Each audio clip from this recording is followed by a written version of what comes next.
ओम श्री कृष्णाय नमः। आप सभी का मेरे YouTube चैनल पर हार्दिक स्वागत है। भगवान कृष्ण की कृपा सदा आप और आपके परिवारजनों पर बनी रहे।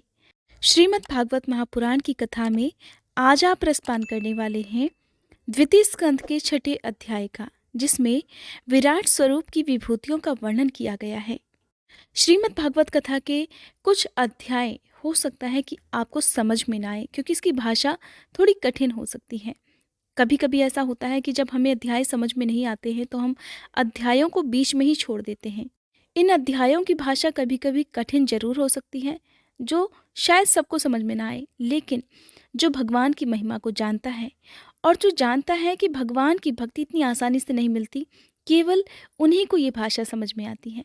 इसलिए जब भी आप कोई व्रत कथा सुने, चाहे वो भागवत कथा हो या कोई भी कथा हो, जब तक आप अपने मन को एकाग्र करके पूरी तरह से उस कथा में या उस महात्म्य में डूब नहीं जाएंगे, तब तक आपको कुछ भी समझ में नहीं आएगा। क्योंकि भगवान की महिमा इतनी अपरंपार है कि हर किसी के लिए इसे जान पाना शायद असंभव ही है। जब महान तपस्वी लोग या साधु सन्यासी लोग तपस्या करते हैं, तो उनकी तपस्या हमें देखने में शायद बहुत साधारण सी लगती हो, लेकिन उन्हें अपने मन को एकाग्र करना होता है। उन्हें अपनी सारी इंद्रियों को वश में करना होता है। और तपस्या में जो गहरा अर्थ छुपा है कि कैसे प्रभु को प्राप्त किया जा सकता है, कैसे प्रभु की भक्ति प्राप्त की जा सकती है, तो इसके लिए उन्हें भी बहुत सारा त्याग करना पड़ता है। इसीलिए कहते हैं कि जब भी किसी भी कथा का कोई अध्याय आपको समझ में ना आए, तब भी उसे सुनना चाहिए, क्योंकि कहीं ना कहीं कोई ना कोई शब्द आपके जीवन को जरूर प्रभावित करेंगे। बहुत सारी ऐसी समस्याएं हैं जिनका हल महाभारत में या भगवत गीता में या श्रीमद् भागवत महापुराण की कथाओं में जरूर छुपा है। जीवन का कोई ऐसा रहस्य नहीं है जो आपको भगवत गीता में या महाभारत की कथाओं में ना मिलता हो। इससे पहले के अध्याय में जब आपने सृष्टि के विस्तार का वर्णन सुना, तो बहुत ही अद्भुत कथा थी। हो सकता है आप में से बहुत से भक्तों ने इसे ध्यानपूर्वक सुना होगा कि किस किस भाग से भगवान के कौन कौन से अंगों से क्या क्या धरती पर चीजें बनी। बहुत ही रोचक है, लेकिन ध्यानपूर्वक सुनना है। और आज की कथा में भी आपको इसी तरह की कोई भाषा मिलने वाली है, जो हो सकता है कि आपको शुरुआत में जल्दी से समझ में ना आए। इसलिए आइए अब सुनते हैं श्रीमद् भागवत महापुराण कथा के द्वितीय स्कंद का छठा अध्याय। देवर्षि नारद द्वारा पूछे गए प्रश्नों का उत्तर देते हुए श्री ब्रह्मा जी कहते हैं, हे देवर्षि, उन्हीं विराट पुरुष के मुख से वाणी और उसके अधिष्ठात्र देवता अग्नि उत्पन्न हुए हैं। सातों छंद उनकी सात धातुओं से निकले हैं। मनुष्यों, पितरों और देवताओं के भोजन करने योग्य अमृतमय अन्न, सब प्रकार के रस, रसनेन्द्रिय और उसके अधिष्ठात्र देवता वरुण विराट पुरुष की जिह्वा से उत्पन्न हुए हैं। उनके नासा छिद्रों से प्राण, अपान, व्यान, उदान और समान, ये पांचों प्राण और वायु तथा घ्राणेन्द्रिय से अश्विनी कुमार, समस्त औषधियां एवं साधारण तथा विशेष गंध उत्पन्न हुए हैं। उनकी नेत्रेंद्रिय रूप और तेज की तथा नेत्र गोलक स्वर्ग और सूर्य की जन्मभूमि है। समस्त दिशाएं और पवित्र करने वाले तीर्थ कानों से तथा आकाश और शब्द श्रोत्रेंद्रिय से निकले हैं। उनका शरीर संसार की सभी वस्तुओं के सार भाग तथा सौंदर्य का खजाना है। सारे यज्ञ, स्पर्श और वायु उनकी त्वचा से निकले हैं। उनके रोम सभी उद्दिज पदार्थों के जन्म स्थान हैं, अथवा केवल उन्हीं के जिनसे यज्ञ संपन्न होते हैं। उनके केश, दाढ़ी, मूछ और नखों से मेघ, बिजली, शिला और लोहा आदि धातुएं तथा भुजाओं से प्रायः संसार की रक्षा करने वाले लोकपाल प्रकट हुए हैं। उनका चलना फिरना भू भुवः स्वः तीनों लोकों का आश्रय है। उनके चरण कमल प्राप्त की रक्षा करते हैं और भयों को भगा देते हैं, तथा समस्त कामनाओं की पूर्ति भी उन्हीं से होती है। विराट पुरुष का लिंग जल, वीर्य, सृष्टि, मेघ और प्रजापति का आधार है, तथा उनकी जननेन्द्रिय मैथुन जनित आनंद का उद्गम है। हे नारद जी, विराट पुरुष की पायु इंद्रिय यम, मित्र और मलत्याग का तथा गुदाद्वार हिंसा का, नैऋति, मृत्यु और नरक का उत्पत्ति स्थान है। उनकी पीठ से पराजय, अधर्म और अज्ञान, नाड़ियों से नद नदी और हड्डियों से पर्वतों का निर्माण हुआ है। उनके उदर में मूल प्रकृति, रस नाम की धातु तथा समुद्र, समस्त प्राणी और उनकी मृत्यु समाई हुई है। उनका हृदय ही मन की जन्मभूमि है। हे नारद, हम, तुम, धर्म, सनकादि, शंकर, विज्ञान और अंतःकरण सब के सब उनके चित्त के आश्रित हैं। मैं उनका वर्णन कहाँ कहाँ तक करूं? हे नारद, मैं, तुम, तुम्हारे बड़े भाई सनकादि, शंकर, देवता, दैत्य, मनुष्य, नाग, पक्षी, मृग, रेंगने वाले जंतु, गंधर्व, अप्सराएं, यक्ष, राक्षस, भूत, प्रेत, सर्प, पशु, पितर, सिद्ध, वृक्ष और भी नाना प्रकार के जीव जो आकाश, जल या स्थल में रहते हैं, ग्रह, नक्षत्र, केतु, पुच्छल तारे, तारे, बिजली और बादल, ये सब के सब विराट पुरुष ही हैं। हे नारद, ये संपूर्ण संसार जो कुछ कभी था, है या होगा, सबको वह घेरे हुए है और उसके अंदर ये विश्व उसके केवल 10 अंगुल के परिमाण में ही स्थित है। जैसे सूर्य अपने मंडल को प्रकाशित करते हुए ही बाहर भी प्रकाश फैलाते हैं, वैसे ही पुराण पुरुष परमात्मा भी संपूर्ण विराट विग्रह को प्रकाशित करते हुए ही उसके बाहर भीतर सर्वत्र एक रस प्रकाशित हो रहा है। हे मुनिवर, जो कुछ मनुष्य की क्रिया और संकल्प से बनता है उससे वह परे है और अमृत अभयपद का स्वामी है। यही कारण है कि कोई भी उसकी महिमा का पार नहीं पा सकता। संपूर्ण लोक भगवान के एक पादमात्र अर्थात अंशमात्र हैं तथा उनके अंशमात्र लोकों में समस्त प्राणी निवास करते हैं। भूलोक, भूवरलोक और स्वरलोक के ऊपर महरलोक है। उसके भी ऊपर जन, तप और सत्यलोक में क्रमशः अमृत, क्षेम और अभय का नित्य निवास है। जन, तप और सत्य, इन तीनों लोकों में ब्रह्मचारी, वानप्रस्थ और सन्यासी निवास करते हैं। दीर्घकालीन ब्रह्मचर्य से रहित गृहस्थ भूलोक, भूवरलोक और स्वरलोक के भीतर ही निवास करते हैं। शास्त्रों में 2 मार्ग बताए गए हैं, एक अविद्या रूप कर्म मार्ग जो सकाम पुरुषों के लिए है और दूसरा उपासना रूप विद्या का मार्ग जो निष्काम उपासकों के लिए है।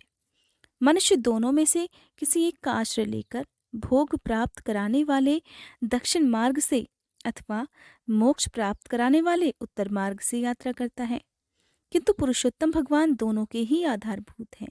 जैसे सूर्य अपनी किरणों से सबको प्रकाशित करते हुए भी सबसे अलग है, वैसे ही जिन परमात्मा से इस अंड की और पंचभूत, एकादश इंद्रिय और गुणमय विराट की उत्पत्ति हुई है, वे प्रभु भी इन समस्त वस्तुओं के अंदर और उनके रूप में रहते हुए भी उनसे सर्वथा अलग हैं।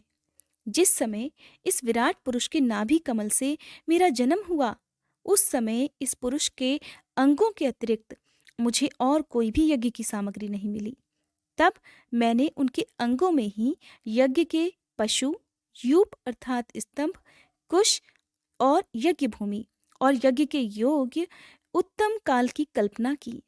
हे ऋषि श्रेष्ठ, यज्ञ के लिए आवश्यक पात्र आदि वस्तुएं, जौ, चावल आदि औषधियां, घृत आदि स्नेह पदार्थ, 6 रस, लोहा, मिट्टी, जल, ऋक, यजुः, साम, चातुहोत्र, यज्ञों के नाम, मंत्र, दक्षिणा, व्रत, देवताओं के नाम, पद्धति ग्रंथ, संकल्प तंत्र और गति, मति, श्रद्धा, प्रायश्चित और समर्पण, ये समस्त यज्ञ सामग्री मैंने विराट पुरुष के अंगों से ही इकट्ठी की है। इस प्रकार विराट पुरुष के अंगों से ही सारी सामग्री का संग्रहण करके मैंने उन्हीं सामग्रियों से उन यज्ञ स्वरूप परमात्मा का यज्ञ के द्वारा यजन किया। इसके पश्चात तुम्हारे बड़े भाई इन 9 प्रजापतियों ने अपने मन को पूर्ण समाहित करके विराट और अंतर्यामी रूप से स्थित उस पुरुष की आराधना की। इसके पश्चात समय समय पर मनु, ऋषि, पितर, देवता, दैत्य और मनुष्यों ने यज्ञों के द्वारा भगवान की आराधना की। हे नारद, ये संपूर्ण विश्व उन्हीं भगवान नारायण में स्थित है, जो स्वयं तो प्राकृतिक गुणों से रहित हैं, परंतु सृष्टि के प्रारंभ में माया के द्वारा बहुत से गुण ग्रहण कर लेते हैं। उन्हीं की प्रेरणा से मैं संसार की रचना करता हूँ। उन्हीं के अधीन होकर रुद्र इसका संहार करते हैं और वे स्वयं ही विष्णु के रूप से इसका पालन करते हैं, क्योंकि उन्होंने सत्व, रज और तम की 3 शक्तियां स्वीकार कर रखी हैं। हे पुत्र, जो कुछ भी तुमने पूछा था उसका उत्तर मैंने तुम्हें दे दिया। भाव या अभाव, कार्य या कारण के रूप में ऐसी कोई भी वस्तु नहीं है जो भगवान से अलग हो। हे प्यारे नारद, मैं प्रेमपूर्ण और उत्कंठित मन से भगवान के स्मरण में मग्न रहता हूँ। इसी से मेरी वाणी कभी असत्य नहीं होती दिखती, मेरा मन कभी असत्य संकल्प नहीं लेता और मेरी इंद्रियां भी कभी मर्यादा का उल्लंघन नहीं करती। हे नारद, मैं वेद मूर्ति हूँ, मेरा जीवन तपस्यामय है। बड़े बड़े प्रजापति मेरी वंदना करते हैं और मैं उनका स्वामी हूँ। पहले मैंने बड़ी निष्ठा से योग का सर्वांग अनुष्ठान किया था, परंतु मैं अपने मूल कारण परमात्मा के स्वरूप को नहीं जान पाया, क्योंकि वे तो एकमात्र भक्ति से ही प्राप्त होते हैं। मैं तो परम मंगलमय और शरण में आए हुए भक्तों को जन्म मृत्यु से छुड़ाने वाले परम कल्याण स्वरूप भगवान के चरणों को ही नमस्कार करता हूँ। उनकी माया की शक्ति अपार है। जैसे आकाश अपने अंत को नहीं जानता, वैसे ही वे भी अपनी महिमा का विस्तार नहीं जानते। ऐसी स्थिति में दूसरे तो उसका पार भला कैसे पा सकते हैं? मैं, मेरे पुत्र, तुम लोग और शंकर जी भी उनके सत्य स्वरूप को नहीं जान पाते, तब भला दूसरे देवता उन्हें कैसे जान सकते हैं? हम सब इसी प्रकार मोहित हो रहे हैं कि उनकी माया के द्वारा रचे गए जगत को भी ठीक ठीक नहीं समझ सकते। अपनी अपनी बुद्धि के अनुसार ही अटकलें लगाते रहते हैं। हम लोग केवल जिनके अवतार की लीलाओं का गान ही करते रहते हैं, उनके तत्व को नहीं जानते। उन भगवान के श्री चरणों में मैं नमस्कार करता हूँ। वे अजन्मा और पुरुषोत्तम हैं। प्रत्येक कल्प में अर्थात प्रत्येक युग में वे स्वयं अपने आप की ही सृष्टि करते हैं, रक्षा करते हैं और संहार कर लेते हैं। वे माया के लेश से रहित केवल ज्ञान स्वरूप हैं और अंतरात्मा के रूप में एक रस स्थित हैं। वे तीनों काल में सत्य और परिपूर्ण हैं, न उनका आदि है न अंत। वे तीनों गुणों से रहित सनातन और अद्वितीय हैं। हे नारद, महात्मा लोग जिस समय अपने अंतःकरण, इंद्रिय और शरीर को शांत कर लेते हैं, उस समय ही उनका साक्षात्कार कर पाते हैं। परंतु जब असत पुरुषों के द्वारा कुतर्कों का जाल बिछाकर उनको ढक दिया जाता है, तब उनके दर्शन कदापि नहीं हो सकते। हे नारद, परमात्मा का पहला अवतार विराट पुरुष है। उसके सिवा काल, स्वभाव, कार्य, कारण, मन, पंचभूत, अहंकार, तीनों गुण, इंद्रियां, ब्रह्मांड, शरीर, उसका अभिमानी, स्थावर और जन्म जीव, सब के सब अनंत भगवान के ही रूप हैं। मैं, शंकर, विष्णु, दक्ष आदि ये प्रजापति, तुम और तुम्हारे जैसे अन्य भक्तजन, स्वर्गलोक के रक्षक, पक्षियों के राजा, मनुष्य लोकों के राजा, नीचे के लोकों के राजा, गंधर्व विद्याधर और चारणों के अधिनायक, यक्ष, राक्षस, सांप और नागों के स्वामी, महर्षि, पितृपति, सिद्धेश्वर, दानवराज और भी भूत प्रेत पिशाच, भूत कुष्मांड, जल जंतु, ऐश्वर्य, तेज, इंद्रिय बल, मनोबल, शरीर बल या क्षमा से युक्त हैं, अथवा जो भी विशेष सौंदर्य, लज्जा, वैभव तथा विभूति से युक्त हैं, और जितनी भी वस्तुएं अद्भुत रंगों वाली, रूपवान या अरूप हैं, वे सब के सब परम तत्वमय भगवत स्वरूप ही हैं। हे नारद, इनके सिवा परम पुरुष परमात्मा के परम पवित्र और प्रधान प्रधान लीलावतार भी शास्त्रों में वर्णित हैं। उनका मैं क्रमशः वर्णन करता हूँ। उनके चरित्र सुनने में बड़े मधुर और श्रवणेन्द्रिय के दोषों को दूर करने वाले हैं। तुम सावधान होकर उनका रसपान करो। नारायण नारायण। श्रीमद् भागवत कथा महापुराण के द्वितीय स्कंद का 6वां अध्याय आज संपूर्ण हुआ। इसके अगले अध्याय में आप सुनेंगे कि किस प्रकार ब्रह्मा जी ने भगवान के लीला अवतारों की कथा का वर्णन